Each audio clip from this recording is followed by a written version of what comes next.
Assalamualaikum. Waalaikumsalam warahmatullahi wabarakatuh.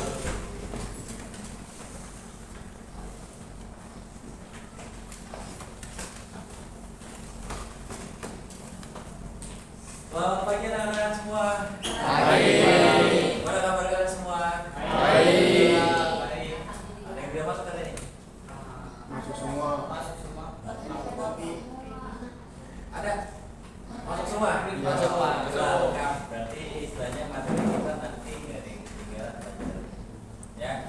Oke, sekarang untuk awal ya, seperti biasa sehari-hari kita ya, kita berdoa dulu untuk pelajaran ini supaya kalian lebih mantap lagi dalam belajar dengan keyakinan bahwa ilmu yang kalian pelajari itu benar-benar bisa kalian terima dan bisa kalian amalkan. Ayo, dipimpin. Bersiap. Siap. Sebelum memulai pelajaran, alangkah baiknya kita berdoa menurut agama dan kepercayaan masing-masing. Berdoa dalam hati dimulai.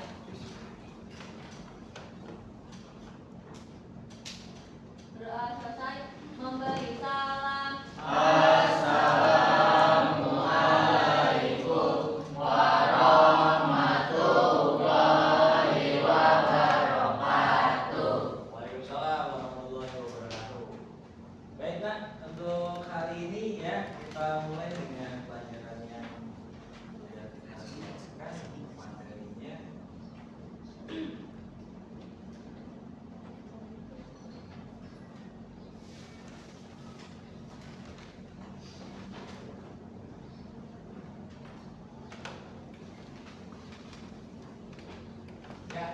Ya. Oke, di sini kita bahas ya tentang materi pelajaran yang mungkin buat kalian hal yang baru ya. Karena mungkin di SMP, di SD kan belum seperti ini. Bahkan di SMP, SMA pun juga kalau secara umum ya pelajaran yang namanya coding dan kecerdasan artificial ini juga baru akan disosialisasikan. Ya, bahkan diterapkan mungkin nanti tahun depan baru kita akan mempelajari pelajaran-pelajaran seperti ini, ya. Tapi dalam arti di sini ya untuk ini kita juga harus mulai dari sekarang menyiapkan diri kalian ya, kita semua ya untuk memahami apa sih coding dan kecerdasan artificial. Ya, di sini dalam artinya ya coding itu Pak itu kan pelajaran komputer, benar itu pelajaran komputer. Apa buat sehari-harinya? Ya. Ternyata keseharian kita itu nanti ya itulah yang dipakai ya untuk yang namanya coding dan juga kecerdasan artificial. Ya. Sekarang bukan seperti dulu lagi. Artinya kalau dahulu ilmu-ilmu komputer hanya dikhususkan untuk ilmu-ilmu para peneliti, ilmuwan seperti itu. Ya. Tapi sekarang sudah diterapkan untuk kehidupan sehari-hari. Dalam ilmu komputer itu ya nanti pengembangannya sampai sekarang udah bertemu dengan AI.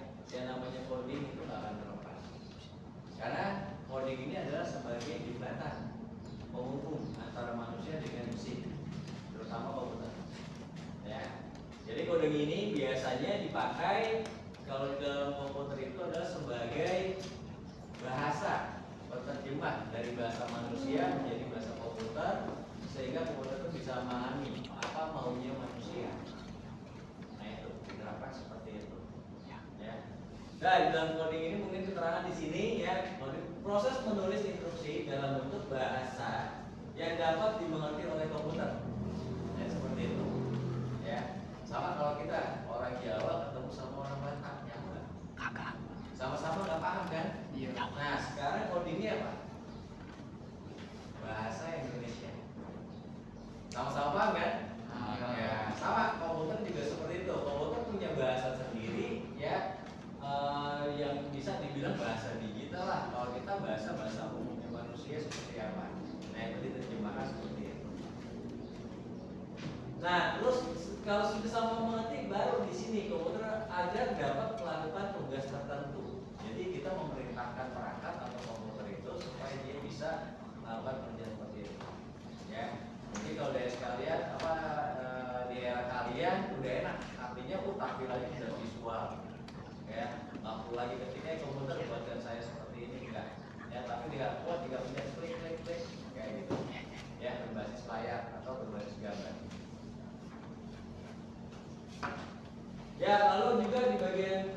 melalui coding manusia memberikan perintah kepada komputer untuk menjalankan berbagai fungsi seperti ya ini ya, masalah teks, menghitung angka, lalu menjalankan aplikasi, bahkan menjalankan alat pabrik, alat berat itu sudah digunakan menggunakan komputer ya.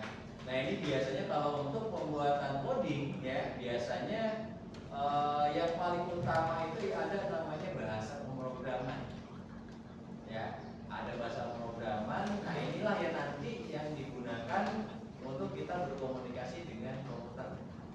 Contohnya di sini mungkin depan ada Python, Java, C++, ya itu yang digunakan. Ini yang umum, mungkin yang khusus ada lagi, ya ada assembler, ada Pascal, Fortran, banyak. Ya, tinggal mana nih yang mau kalau kita mau belajar seperti apa. Nah itu, ya. Ya materi berikutnya ya setelah kita memahami coding ya berikutnya di sini adalah kita bahas tentang AI. Ya mungkin kalau bahasa kita biasa sehari-hari, bahasa di aplikasi di handphone kita sebutannya AI. Ya, tapi setelah dibakukan dalam bahasa Indonesia, ya ini namanya kecerdasan artificial. Perkembangan komputer dari awal tahun 50-an ya sampai sekarang itu tujuannya itu komputer itu mempermudah kerjaannya manusia. Ya, menyelesaikan.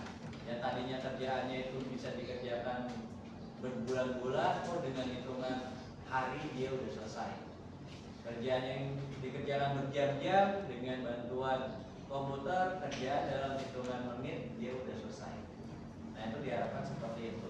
Nah ternyata sampai sekarang akhirnya berhasil.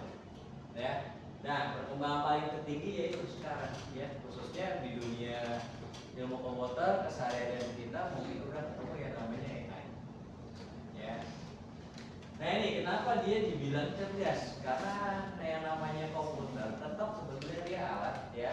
Tapi di sini ada seorang atau programmer yang mengisi data-data yang lengkap, banyak apapun yang dibutuhkan nanti dia ada semua di sini. Dia itu lebih pintar kita, ya. Dia itu karena apa ya diisi sama semua banyak orang, diisi tentang pengetahuan yang banyak kayak gitu. Cuma kalau untuk dengan apa yang namanya kalau canggih masih tetap canggih otak manusia, ya tanpa perlu diupdate, tanpa perlu diapa-apain gitu kan. Yang penting apa manusia itu dapatkan pengalaman apa aja, apa yang dia lihat, apa yang dia dengar, ya apa yang sudah dia lakukan. Nah itu akan tersimpan semua dalam memori otak manusia. Kayak gitu. Ada pertanyaan nih? Ya apa? Itu sekarang ini tuh kalau tantangan utama AI itu apa sih tantangannya? Tantangannya itu ya perkembangan zaman teknologi. Artinya tantangan buat kita, contohnya kalian ya, kalian lulus dari situ tujuannya apa? Kerja apa kuliah? Kerja. Oke, ada yang kerja dan kuliah. Oke, sekarang kalian mau kuliah yang favorit, ya, pasti dia ada persaingan kan? Nah, seperti juga kamu ngadepin itu. Nah, dengan AI kalian akan dibantu. Artinya kalian juga minta bantuan AI. Untuk apa? Oh, mempersiapkan diri saya untuk masuk perguruan tinggi. Dengan cara apa? Mungkin kita cari pengetahuan yang di buku kita nggak dapat, di Google kita searching juga nggak dapat, kita tanya kepada AI. Ya, syarat lulusnya seperti apa? Ketika dari sekolah ini, terus untuk masuk perguruan tinggi itu harus bagaimana?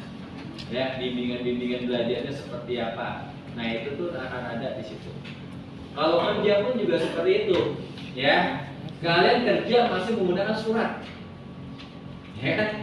Surat, bikin CV, wah kirim, wah udah nggak mau kerja lagi, nak kayak gitu, ya. Artinya apa? Sekarang udah ada basisnya AI. Kalian bisa terapin seperti itu, ya. Pak, saya nggak bisa bikin CV yang minta sama AI. Artinya, tolong bimbing saya mau bikin CV yang menarik, yang mungkin orang akan membaca, akan paham, lalu dia akan ngerti siapa saya dan saya bisa kerja di perusahaan itu, kayak gitu. Ya untuk CV aja kita bisa, ya. Lalu saat pekerjaan juga, kalau kerjaan kita hubungannya dengan apa? Kalian desain grafis, ya kan? Kalian cuma pakai goresan, tinggal minta AI dari goresan ini, tolong saya punya konsep gini tolong dibuatkan, ya. Nah, konsep ini nanti akan saya pakai bukan untuk hasil jadinya, tapi itu sebagai kerangka kerja saya nanti. Ya, karena Pak orang nggak mau kerja itu, tanya aku ini saya bikin loh, gitu kan? Ternyata itu AI. Nah itu banyak kasus, ya, banyak kasus hasil karya orang dijeplak lewat AI, wah kayak gitu. Ya, apa itu musik, apa itu film, apa itu desain grafis, ya. Nah, mungkin kalau kalian cari informasi di Google, informasi atau di YouTube, banyak tuh orang kecewa dengan dunia AI, terutama seniman. Ya, seniman kan? Ya contohnya apa? Ya itu kayak penyanyi-penyanyi itu di kafe musiknya kok ini suara saya, tapi bukan ya kok ini. Nah kayak itu, kecewa dia. Ya kayak seperti itu. Nah, apa? Oh lisensinya nggak dapat. Sama juga orang bikin desain grafis, dan bagus-bagus dia bikin. Nggak taunya sama AI orang minta background dia dipakai. Ya, nah ini banyak di luar negeri kejadian seperti itu. Ada rasa kecewa dengan adanya AI, terutama seniman yang murni. Apa itu seniman digital, apa itu seniman yang lukisan atau bentuk atau apa, nah itu di sini. Ya, paham nggak? Paham. Oke. Ya, coba silakan. Oke. Tadi kan kita ngomongin soal sisi positif AI ya. Iya. Sisi negatifnya itu. Iya, lanjut ya. Ya, sisi negatifnya untuk AI. Ya, satu, ya, kalian akan malas belajar di kursus sekolah. Ini makanya pertanyaan bagus nih. Ya, kenapa? Gini kan, prinsip kalian saya tahu. Kalian tuh daripada memahami, mendingan tahu. Artinya, guru ngasih pertanyaan, kalian tahu jawab. Ya kan? Tapi paham nggak kalian? Kasih PR yang penting kalian kerjakan, gitu kan? Tapi paham nggak? Nah itu, apalagi dengan AI, tinggal ketik. Tolong saya punya soal dari, tinggal kamu tulis aja itu soal dari dulu apa aja, ya kan? Udah nanti kalau udah, tolong AI jawab pertanyaan ini, langsung jawab semua. Udah nggak kamu pikirin lagi, yang penting udah selesai cetak, udah kasih gurunya, ya kan? Artinya apa? Kalian tidak ada belajarnya kan? Tapi apa? Kalian cuma menggunakan perangkat AI supaya dia menghasilkan tugas kalian. Nah ini artinya apa? Dalam arti menggantikan hal yang harusnya untuk pendidikan diri kita, ya. Tapi ini, ya itu dia ya, menggantikan kerjaan kalian dikerjakan oleh AI. Nah itu. Ya. Sekarang kalau nanti dipresentasikan, bingung kan kalian? Akhirnya kok pasti baca-baca juga. Kalau presentasikan kamu yang tulis nggak usah dibaca, tinggal kamu berarti kan dari otak kita sendiri kan, tinggal dalam bentuk tulisan atau bentuk ucapan. Nanti kalau kalian udah pakai AI sama guru, enak coba kamu jelaskan, bingung nggak benar? Ya, nah ini salah satu bikin males. Makanya ya mungkin kedepannya ya itu ada namanya literasi. Makanya adanya pelajaran ini disebut, kalau dibilang inilah literasi, ya, literasi buat anak sekolah, ya, supaya nanti di dunia ke depan nanti teknologi itu kalian nggak sembarangan, ya, tidak terjebak dengan teknologi, manfaatkan dengan bijak. Nah ini kalau kita sudah bisa memahami apa itu AI, ya itu negatifnya seperti itu, ya, timbulnya penipuan, pemalsuan, ya gitu. Ya pembodohan, saya bilang pembodohan. Karena apa? Ya karena maunya dapat hasilnya aja, tapi nggak mau proses. Ya, jadi intinya kalau kita tahu literasi artinya apa? Oh ya, segala sesuatu itu ada prosesnya. Seperti itu. Oke, paham? Paham. Yang lain? Nah itu. Ya di sini ya, cara berpikir sistematis yang digunakan untuk menyelesaikan masalah secara efisien. Ya artinya dalam efisien ini tempo yang singkat, ya, terus juga simple, tapi juga mengena dengan apa yang mau kita kerjakan, apa yang mau kita proses. Contohnya apa? Kayak SIM, ya, orang bikin SIM dulu antrinya kayak petau, tapi sekarang Pak online aja, nanti datang tinggal kita yang ngobrol sedikit, kita bakal dengan SIM ini. Seperti itu. Sama bikin paspor tuh juga gitu. Wah itu kalau di imigran tuh antrinya juga kayak petau, gitu kan? Nah gimana nih supaya dia pada antri di situ, dia datang cuma sebentar udah dia pulang, dapat paspor. Nah ini istilahnya teknologi seperti itu yang dikembangkan semakin pesat secara komputerisasi, apalagi dibantu dengan namanya ya. Ya kita lanjut ya. Tadi kita udah bahas coding, AI seperti itu kan. Nah sekarang kita aplikasikan di dalam yang namanya AI sebenarnya. Nah ini kan. Jadi kalau AI apa sih? Ya mungkin dari yang pernah kan. Siapa yang udah pakai ChatGPT? Saya. Nah, ya, banyak. Buat apa? Buat pembelajaran dari akun FF tidur gitu ya? ya, dari akun FF. Ya, ChatGPT ngerjain, kamunya mainnya main di form ya. Ya, ini form tempat kita mengolah atau kita mengisi apa yang kita pikirkan. Ya, kita memikirkan apa, ada yang mau kita cari, kita bisa ungkapkan ke situ, nanti dia tidak apa namanya, secara langsung nanti datanya akan diberikan oleh AI-nya tersebut. Oke, silakan. Ada yang mau coba nggak? Ada yang mau curhat?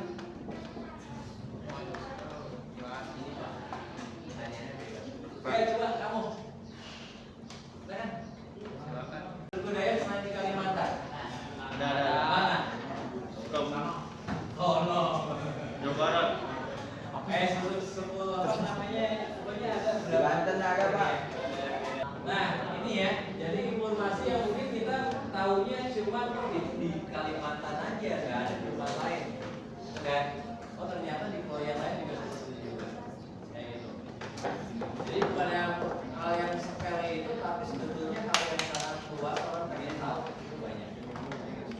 Oke, untuk berikutnya ya, mungkin ada beberapa AI yang lain ya, kita coba sekarang ya.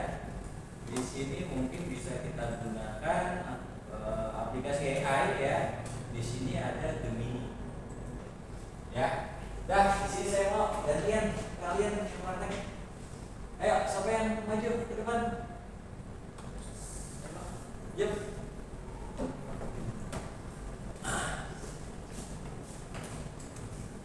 Ya, perhatikan dulu. Ya, ini tampilan buat apa namanya AI Gemini ya. Di sini sama seperti ChatGPT juga. Jadi di sini prompt ya, biasanya dia akan ada keterangan enter prompt for apa tuh? Gemini atau ChatGPT.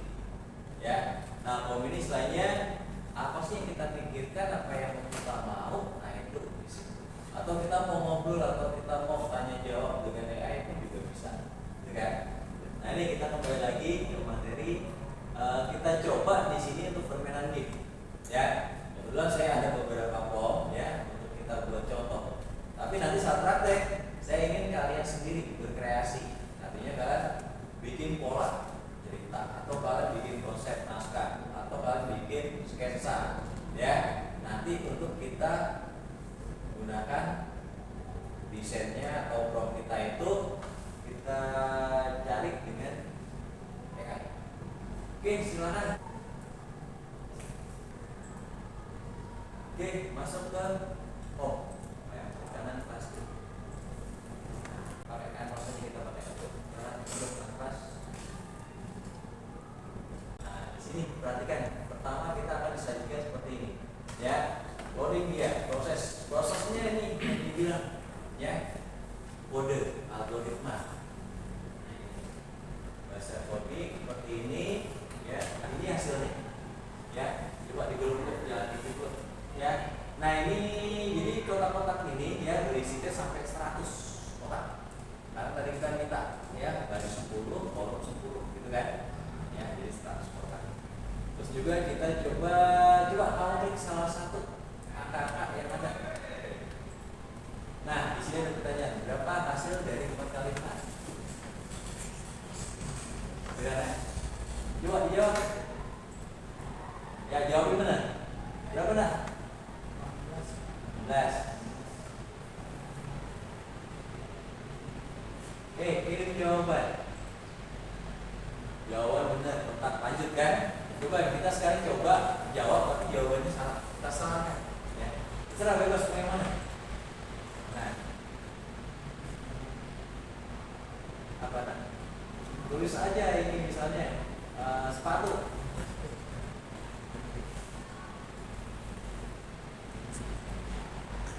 jawaban salah. Jawaban yang benar adalah payung. Nah, gitu. Ya, jadi inilah yang namanya kreativitas ya. Bukan berarti kita itu hasil lahir. Ya, istilahnya kita bikin konsep seperti ini. Ya, tetap kerjaan apapun kita harus sendiri yang menyelesaikan. Selamat pagi. Ya, baik ya, materi sudah terpenuhi semua buat kalian. Seenggaknya kembali lagi saya tanya buat kalian. Kira-kira paham tidak masalah ini? Paham. Ya, ini hanya dasar ya. Ya. Nanti pertemuan berikutnya kita akan belajar lebih mendalam lagi. Siapa itu coding, kita akan bisa bikin coding seperti ini. Kita bisa bikin aplikasi yang sederhana. Memang seperti itu. Ya. Ya. Jadi di sini sebenarnya kesimpulannya dari saya bahwa teknologi itu akan terus berkembang dan buat kalian seenggaknya jangan ketinggalan dengan teknologi. Ya intinya dalam pembelajaran itu adalah yang namanya pemahaman ya itu harus kita kuatkan. Paham? Ya cuma tahu artinya kita memahami. Ya. Oh ini untuk apa? Nah kita bisa bilang mana yang baik mana yang buruk. Oke, seperti itu. Oke, itu dari saya. Sekarang saya mau dari kalian perwakilan. Siapa yang menjelaskannya? Ya. Oke. Gerak. Refleksi. Saya belajar bahwa coding adalah cara memberi perintah pada komputer. Sedangkan kecerdasan artifisial AI meniru cara berpikir manusia untuk memudahkan pekerjaan. Melalui pembelajaran ini, saya juga memahami pentingnya berpikir komputasional agar dapat memecahkan masalah secara logis dan teratur.